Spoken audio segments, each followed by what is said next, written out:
Kidlat News Updates. Mga balita ngayon, mga sundalo ng 1st Infantry Battalion nakasagupa ang mga hinihinalang miyembro ng CTG sa Occidental Mindoro. Baril at IED na samsam sa Oriental Mindoro. Mahigit 248,000 sa 8 rehiyon apektado ng malawakang pagbaha dulot ng bagyong Inday at Habagat. Sandigan Bayan, kinwestiyon ng pagbisita ni na VP Sara at Senator Padilla kay Marcoleta, Senador fit to travel. Ako po si Cesar Soriano para ihatid ang nangungunang mga balita sa buong kapuluan ngayon. Nakasagupa ng mga sundalo ng 1st Infantry Battalion sa ilalim ng 203rd Infantry Bantay Kapayapaan Brigade ang hinihinalang mga miyembro ng Communist Terrorist Group o CTG sa Barangay Lourdes, Magsaysay, Occidental Mindoro ayon sa ulat ng militar nitong July 10. Hindi pa inilalabas ng Philippine Army ang detalye ng engkwentro kabilang ang bilang ng mga sangkot at kung may nasawi o nasugatan. Samantala, sa hiwalay na operasyon noong July 9, nakarecover ang tropa ng isang M16 rifle, improvised shotgun at 2 improvised explosive devices o IEDs sa Sitio Balditan, Barangay Benli, Bulalakaw, Oriental Mindoro matapos makatanggap ng impormasyon mula sa Community Visitation Team. Dinala ang mga nasamsam sa himpilan ng 1st Infantry Battalion at ipinasa sa Explosive Ordnance Disposal o EOD Team para sa wastong paghawak at disposisyon.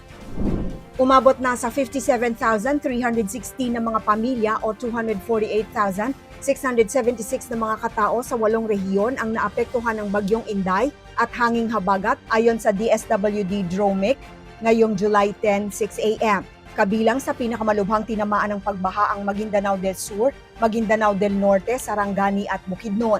Ayon sa Pag-asa, nitong alas 11 ng umaga, nakataas ang Tropical Cyclone Wind Signal No. 2 sa Batanes, Silangang Babuyan Islands at Hilagang Silangang Cagayan, habang Signal No. 1 ang umiiral sa iba pang bahagi ng Hilagang Luzon. Dahil sa masungit na karagatan, 57 na mga pantalan ang naapektuhan, dahilan upang mas stranded ang 681 na mga pasahero at 206 rolling cargoes ayon sa Philippine Coast Guard o PCG. Samantala, naghatid na ang DSWD, Bangsamoro Disaster Risk Reduction and Management Council o BDRRMC at mga lokal na pamahalaan ng tulong sa mga komunidad na binaha sa Bangsamoro.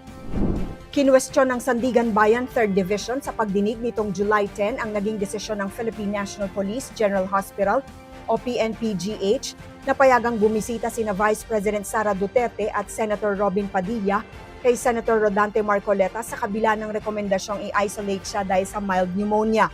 Ipinatawag ng hukuman ng pagdinig upang alamin ang kalagayang medikal, custody, booking process at detention status ng senador matapos siyang maospital kasunod ng pagpapatupad ng warrant of arrest sa kanyang kasong plunder.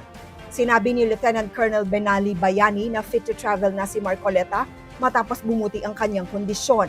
Inamin naman ni PNP Health Service Director Police Brigadier General Portia Manalad ang ilang pagkukulang sa pagpapatupad ng health protocols. Samantala, ibinasura ng COMELEC noong July 8 ang election complaint laban kay Marcoleta sa umano'y 75 million peso campaign donation matapos ipasyang ang hindi pagdedeklara ng campaign contributions ay hindi election offense, ngunit nananatiling dinidinig ng Sandigan Bayan ang kasong plunder laban sa kanya.